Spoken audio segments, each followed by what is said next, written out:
No cowboy hats or No. little beanies or anything?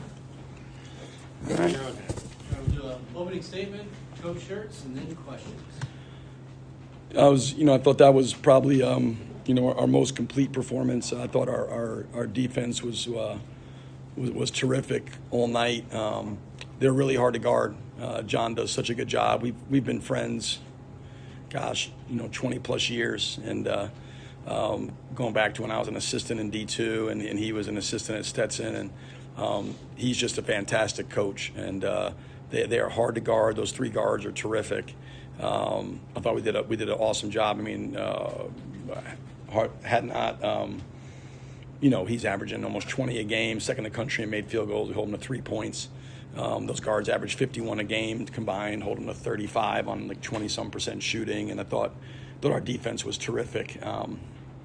Offensively, we were good. Thought we were, first half just, like normal, well-intentioned bonehead turnovers. But outside of that, our offensive process was really good. I thought we generated good shots, and I thought we were a little bit, had some plays at the rim we probably could have finished that I thought we made more difficult than need be. Second half, I thought we cleaned that up, and we just didn't make shots in the second half. We generated good shots. I think we were at one point 11 for 17 from three and finished 2 for our last 14 and got some quality looks that just didn't go in. But tip to buzzer, that was our best so far, but certainly hopefully as we move forward, if we're doing it right, that'll be the worst we play all year. But that was a good performance against a really good team and a program in Fort Wayne that I have a deep respect for, and I know our guys did, and they played like it. The grouping you came out with in the second half, which went wild there, what did you like about that? What did you see in them to go with them to start the second half? Yeah, I just, I had scripted it out the night before. I just think that's a good lineup for us. We went with the two bigs, and we went with some size there with that's a good group. I mean, Amari, Ish, Dion, Paul, and Robbie, and that group. Just I thought that we're just playing different ways, and we're trying to figure out. The whole thing is being able to adapt to. I actually had it scheduled to play with the 5 guards, but that group busted open so significantly that I put Jackson instead of just going with the 5-guard look to get him minutes. But yeah, we're just trying things. I mean, that group is filled with good players. I think that's a combination that we're gonna certainly not just this game, but has done that. I think it was I don't know if that was exactly the same combination last game against Grand Canyon, but I thought that when we went the two bigs, it was very effective. And then that group with Amari or Q and with Dion and Ish is a really good group on both ends of the floor. Had you used them earlier in the game? That group together? No, I don't think so. When it comes out like that, were you thinking I should use this team? Yeah, well, you're collecting data, to like what groups really work well together. Like I think the group that started the second half against Grand Canyon, I think had maybe I can't remember exactly, but I know Ish was in there. It might have been Ish, Dion, Amari, and I can't remember, maybe it was Q or something like that. This one, we had, like I said, Paul was in there with the double bigs. I've been playing with that a little bit more. It's been more effective as we've gone on. They just need, like anything, they got to get repetitions together in games to kind of figure out, how do they each kind of leverage what they do. Robbie in that group is technically playing the 4, if you look at it from a positional standpoint. So how do we get his usage rate where it needs to be, and how do we get to play through him when he's not the 5 technically? And so, there's some variables there that we're working through. And I thought that group the last 2 games has been really good with Paul, Robbie together. Has been a terrific group for us. And certainly now you look at that and go, hey, let's go back to that. Let's. And I've said, it's going to be very fluid with lineups, starting lineups. I don't think one game all year we've used the same lineup in the second half that we've used to start the game. You guys would know better than me, but I don't think we've done that once all year. We've just kind of scripted out, and we try to, look at, hey, let's play this segment with 2 bigs, play this segment with 1 big. Let's play a segment here with no bigs. Let's see what it looks like and how. So we develop a lineup that's adaptable, flexible, and can have a lot of solutions to whatever the opponent is presenting to us, where, hey, we may have to play a certain way, and we have that banked, those repetitions banked, and we're not just kind of, throwing stuff at the wall. How are you determining who you throw out there in the second half to start the second half? Just usually, I'm usually just the night before trying to figure out what I think is like a good, kickstart lineup, and then what lineup if we're playing one group from 20 to 14 and one group 14 to 8. Now with 9, there's some variance in there because you're not playing. It's not like we're subbing 5 and 5 in a platoon, but basically. I want to make sure if I'm doing that we've got a group for that last 8 minutes of a close game that's, fresh and ready to go. Guys like Robbie, certainly guys like Dion, those guys have been pretty consistent. The guys around them are kind of fluid in terms of might be Amari, might be Q. Last night when I put it together, I just went with, I knew Robbie and Dion. I thought, man, let's start with this second group, and then I was going to sub everybody but Paul, leave Paul, and then I was going to sub Paul. And then keep Robbie out and play that 5 guard look, and then go back with Rob. Was my plan. All of that. So it has nothing to do with who played well in the first half, or. Oh, it could. Yes, it could. I mean, yeah, I do. I have not yet been like, let's go with this. But certainly, yes, that could be the case. Like if somebody was just playing great in the first half, or there was some lineup in the first half, like that was fantastic. I don't think today we ever got to that lineup I started the second half with, just because of the way we started. And so we got to look at that, like, what are the best way for us to start? What's the best way for us? Basically, in every lineup, I'm trying to keep the, do we have enough shooting, playmaking, defense, rebounding? And every lineup has to have that. Like I played a lineup the last 2 minutes of the first half where I didn't have Trey, Q, or Amari in. KT was the de facto point guard, but I had Robbie in there, who kind of is the point guard anyway in that group, so it just played through him more. So like there's all these different things where like guys have to know from an identity standpoint, hey, who am I in with, what's going on? And I've also wanted that group where KT's playing as a primary handler with like Robbie and kind of what are we doing in those scenarios. And then, in every game we've gotten the last 10 minutes, and I always say like last 8 minutes, I always just put like play to win, but we haven't had a game close enough yet that I've had to like figure out. The last 8 minutes, 9 minutes, I'm not scripting at all. It's just literally who gives us the best chance to win. And maybe at halftime, if somebody was just great and somebody else was bad, I would throw, like I do in the games. I'll throw the script out anytime I need to. It's just gives me a guideline. Well, really ZB, because he's the one who keeps the sheet that I send him, and then they usually just ask him who we're subbing in at that point. I forget it in the game. Dion leads the team in scoring. He's the 4th guy in 5 games to lead the team in scoring. Do you see that happening all year, that this could be, you could have 7, 8 different guys be the leading scorer? I'd be shocked if we didn't have 7 or 8 guys that eventually led us in scoring in different games. I just think, Trey Green hasn't had the nuclear. He kind of got hot, and he'll have some nuclear games. I think Brady's going to have some really good games. There's a variety of guys. Dion's just so, he's such a unique player. Like we were talking about, when we were recruiting him, as like, Tone brought him to the table, and he was just like, and he's like, it's going to be, he's like, I don't know what he is positionally. I watched him play, and he really, what position is he? He's not a point guard for sure. You guys watch him pass. He's not a shooting guard. He's definitely not a 3. He's too small to be a 4. He's only 6'3", and he's not a 5. So I don't know what you would quantify him as, but he's just a basketball player. He can play basketball, and he just has great instincts. He's so tough. He's so competitive. He's such a good teammate. He's got great energy that's contagious. He makes people play better with him, and he's a guy that's cemented himself with Robbie. I told the guys in there, like with Robbie, it's easy. It's easy to take Robbie for granted. Like he's preseason, whatever, player of the year, he's won an award, all that stuff.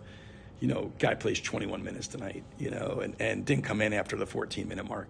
Doesn't complain, not upset, not, I need to get my numbers. Scored 12 points on 6 shots. He had the highest plus minus. He's plus 27 in 21 minutes. Like, that's insane to have that. His defense was incredible. I thought his ball screen coverage, he was up in coverage tonight and aggressive and trapping the ball screens and making it hard. And then we didn't want those guards getting downhill. That's not easy for Rob to be up, attack the ball screens, never got bent all night, nobody got around him. Then he's sprinting back the rim to get, that's tiring, and he was awesome. And then offensively, his shot making, 12 points on 6 shots, 5 assists, 1 turnover, plus 27. When your best player is bought into it and he's sacrificing, hard for other guys not to fall in line. But Dion tonight, 21 points, 20 minutes of playing time, and those guys will play more as we get into more closer games. Those are two guys that are invaluable to what we're doing. You guys weren't finishing, I think you alluded to it, finishing around the rim nearly as good as you have been. And you still, I think, shot 60% from two, so it's kind of hard to say you didn't. Yeah, no, we didn't. But just one of those nights. Like Amari, a lot, obviously, and Kellen didn't have many shots. I thought it was a little bit, first half, I don't know what KT's shoe situation was, but it was not good. He kept falling down, so I don't know. Yeah, what was that? I don't know. I told him at half, as we were walking, I said, I don't know what shoes you're wearing, but change them. And he did, thankfully, because I would feel like he was ice skating versus playing basketball out there. I thought we tried to make hard finishes. I thought we made the game harder at the rim than need be. They don't have a ton of shot blocking. 34 can block shots, but we had layups, and instead of like taking them, we were trying to scoop them and reverse them. And I mean, this team, that's the part that we gotta we like to make things hard. We like to make things hard. So hard passes, harder shots. If like we talk about, be obsessed to a degree of simplicity. There's Isaiah Swope would enjoy coaching this team because there's a lot of obsession with degree of difficulty. He would like to be the head coach of this team because they make things difficult. But I told him, I said, look, we're shooting 50% from two, and it's not because they're contesting the rim. We're literally at the rim and taking what is a 99.9% shot and making it a 60% shot because we're making it. It's just not. It's too easy to make a. It was the mundanity of excellence. Like, never get bored with just being great. Like, go stick a left-handed layup in or a right-handed layup in. You're right there. And second half, I thought we were better at being more in tune with like, hey, that's what we're going to do. And so, second half, I thought we were a little better around the rim because it was first half was the turnovers and misplays at the rim. I thought our defense was awesome all night. Like I said, our defensive process was fantastic. Amari changed his shoes at halftime. Did he really? That was good. It didn't help his turnover. So he could stand up. He couldn't throw the ball to his teammates. Kellen couldn't stand up, but wasn't turn the ball over. So I don't know. Maybe I don't know. Maybe there's something in there. Maybe Amari should fall more, or I don't know. Less turnovers if he does that. An interesting game for Amari with 10 rebounds and 6 turnovers. Yeah. He almost had a triple double. Not the one you want though. He's got to be cleaner with the ball. He's such a good player. He's still a baby. It's hard to remember that he's still just a sophomore. Like he's still just a baby in his basketball journey. And he's played well. I thought tonight he was sloppy with the ball a little bit, and there was one that second half that we had roll wide open. He tried to split double team, and we wound up getting a three. I think the ball rolled through people's legs, and somebody picked it up and threw it out for a three, and we banged a three on that. But it was like, so he should have had a 7 turnover there. He's got to be cleaner with the ball.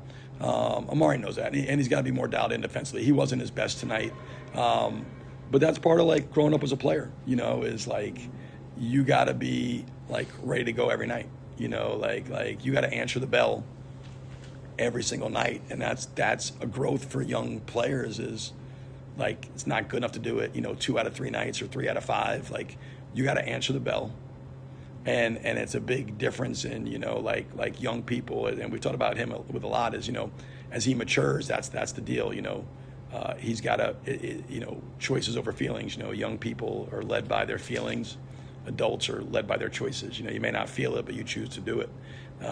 He's got to be. That's part of his growth as a player. But he's awesome, and he got on the glass, 10 rebounds, did some good things defensively, had some really good possessions. And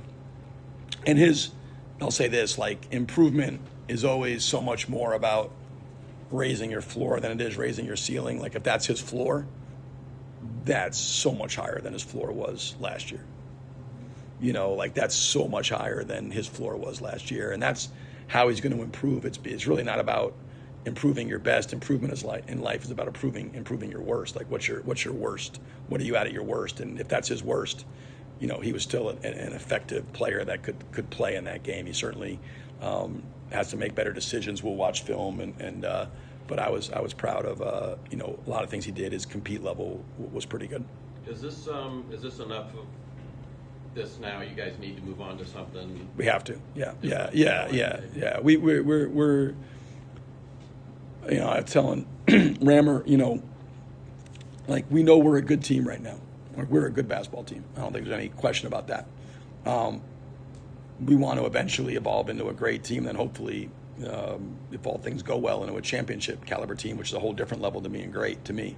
The only way we're going to get to those levels is the competition. Like we can't get there on our own. Competition has to take us there. They have to stress us there. They got to push us there.